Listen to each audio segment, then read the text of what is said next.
He wasn't born a god. Not at first. When Superman first appeared in Action Comics in 1938, he couldn't even fly. No heat vision. No freeze breath. No X-ray eyes. Just a strong man in a cape, leaping an eighth of a mile. Outrunning a train. Bending steel. To the world, he was a marvel. To readers, a symbol of justice.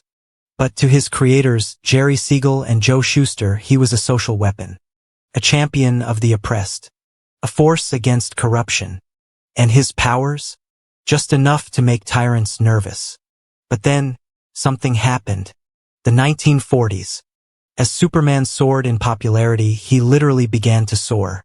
Writers decided, let him fly. And suddenly he did. One issue to the next, he leapt into the sky and stayed there. Animation studios needed smoother motion. Comics needed more spectacle. And so, flight was born not from Krypton, but from necessity. From there, the powers began to stack. Super hearing, X-ray vision, microscopic sight, bulletproof skin. Every few years, a new ability emerged, each more exaggerated than the last. The 1950s and 60s, the Silver Age. This was the age of wild imagination. And Superman? He became unstoppable. He could juggle planets, survive supernovas. Sneezing could destroy a solar system. He was no longer a man with powers, he was a walking miracle. Some fans loved it. Others felt he lost his relatability. Writers created ridiculous versions. Superman with a lion head. Super baby. Even a time-traveling Superman with psychic vision. His power was boundless. His stories less grounded. So DC hit the brakes. The 1980s, Crisis and Reset. Crisis on Infinite Earths changed everything. DC needed a clean slate. And in 1986, the Man of Steel reboot by John Byrne reshaped Superman's powers. No more juggling planets. No more infinite strength. He could still fly, of course. Still had heat vision and super speed. But now he had limits. He could bleed.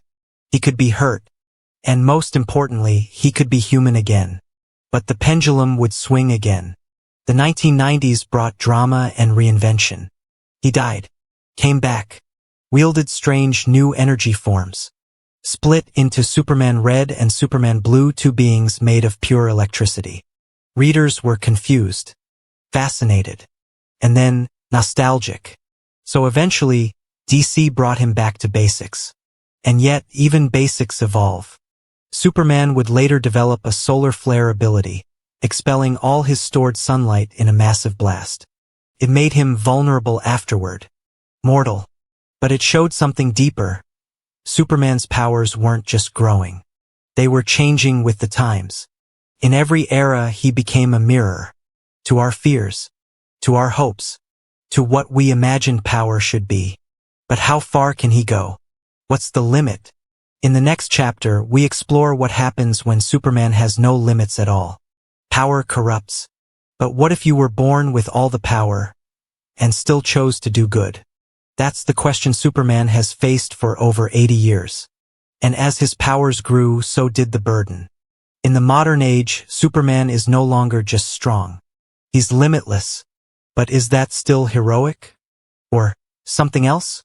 By the early 2000s, writers had reintroduced Silver Age scale, but with modern storytelling depth. Superman could hear cries for help from halfway across the world. He could fly faster than light, hold black holes in his hands.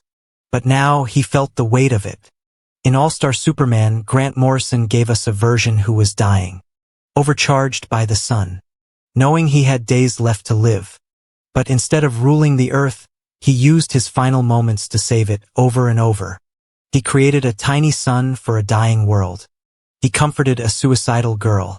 He forgave his enemies. This Superman didn't just have godlike power. He had godlike compassion. But that compassion is always tested. Because for every story of hope, there's a shadow. Take Injustice, a Superman who lost Lois Lane and snapped. He kills the Joker, takes control of Earth, rules with an iron fist. Still powerful. Still Superman. but twisted by grief. Then there's Kingdom Come, an older Superman who withdrew from humanity, until the world fell into chaos, forcing him back. Same powers, different paths. These stories ask, what keeps Superman from becoming a tyrant? The answer? His heart.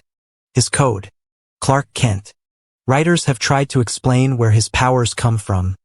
He absorbs yellow sunlight. His cells act like solar batteries. The longer he lives under a yellow sun, the stronger he becomes. Some versions say he never stops growing stronger. In DC 1 million, the Superman of the 853rd century lives in the sun for 15,000 years and returns as a golden, near-omniscient being. In Superman Prime, he becomes eternal, invincible, immortal. Is that still Superman? Or has he become something else entirely? Writers continue to experiment. In Rebirth, Superman merges two timelines, becoming the sum of his many lives. In Future State, we see him depowered, fighting on alien worlds. In Dark Knights of Steel, he's placed in a medieval fantasy setting. Still powerful, still conflicted. Each version tests a question. How much power can a hero have before we stop believing they're one of us? And yet, Superman endures. Because no matter how his powers evolve, we still see the same man. The boy from Kansas. The son of Krypton. The one who chooses to protect us, even when he doesn't have to. That's the true power. Not strength, not speed, but choice. In the end, Superman's powers are not about spectacle. They're a metaphor for hope, for responsibility, for what we could be if we always chose to do the right thing. He may leap galaxies now. He may punch through time. But the most powerful thing he's ever done? Care. And in every generation, that's the version we believe in most.